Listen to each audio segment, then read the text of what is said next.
Halo, assalamualaikum warahmatullahi wabarakatuh. Welcome back to my channel, Leoni Capri Widyatama, mahasiswi Fakultas Hukum Universitas Riau. Di video pembahasan kali ini, saya akan menjelaskan mengenai tindak pidana kepabeanan dan cukai. Sebelum lanjut ke materi pembahasan, jangan lupa klik tombol like, comment, subscribe, and share. Baiklah, materi yang pertama yaitu mengenai pengertian tindak pidana kepabeanan dan cukai. Sebelum ke pengertian tindak pidana kepabeanan dan cukai, terlebih dahulu kita mengetahui pengertian dari kepabeanan. Kepabeanan adalah segala sesuatu yang berhubungan dengan pengawasan atas lalu lintas barang yang masuk atau keluar daerah pabean, serta pemungutan bea masuk dan bea keluar. Kemudian dapat disimpulkan bahwa tindak pidana kepabeanan dan cukai merupakan suatu tindakan yang melanggar hukum berdasarkan Undang-Undang Kepabeanan yang menyangkut lalu lintas keluar masuk barang pada daerah pabean. Materi kedua mengenai dasar hukum tindak pidana kepabeanan dan cukai. Dasar hukumnya terdapat pada 3 peraturan. Yang pertama, Undang-Undang Kepabeanan yang terdapat dalam pasal 3 Undang-Undang Nomor 10 Tahun 1995 tentang Kepabeanan yang diubah dengan Undang-Undang Nomor 17 Tahun 2006. Yang kedua, dasar hukumnya adalah Peraturan Menteri Keuangan dan Peraturan Direktur Jenderal seperti slide berikut. Materi ketiga mengenai karakteristik tindak pidana kepabeanan dan cukai. Ada 4 karakteristiknya. Yang pertama yaitu bersifat sebagai hukum administrasi.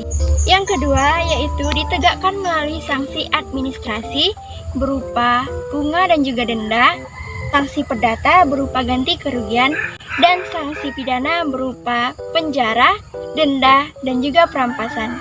Karakteristik yang ketiga yaitu digolongkan sebagai hukum pidana administrasi. Karakteristik yang keempat yaitu sebagai hukum administrasi pidana, Undang-Undang Kepabeanan mengandung ketentuan hukum pidana material dan formil.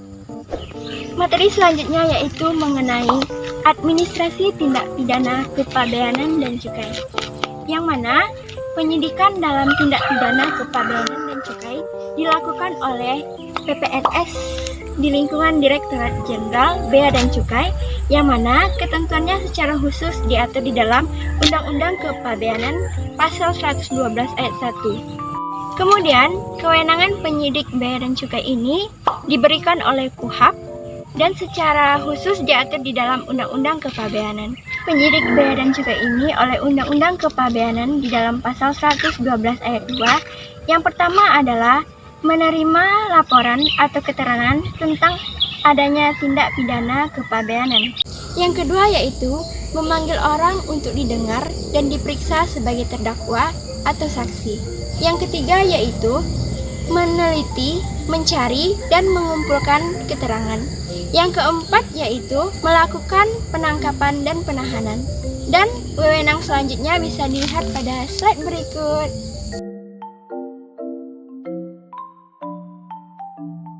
Materi yang terakhir yaitu mengenai sistem peradilan tindak pidana kepabeanan dan cukai, yang mana penyidikan dilakukan oleh PPNS Bea dan Cukai. Kemudian penyidik memberitahukan dimulainya penyidikan atau SPDP.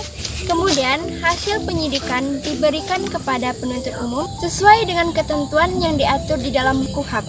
Baiklah, itulah materi yang dapat saya sampaikan mengenai tindak pidana kepabeanan dan cukai. Lebih dan kurang saya mohon maaf, semoga bermanfaat bagi kita semua. Wassalamualaikum warahmatullahi wabarakatuh.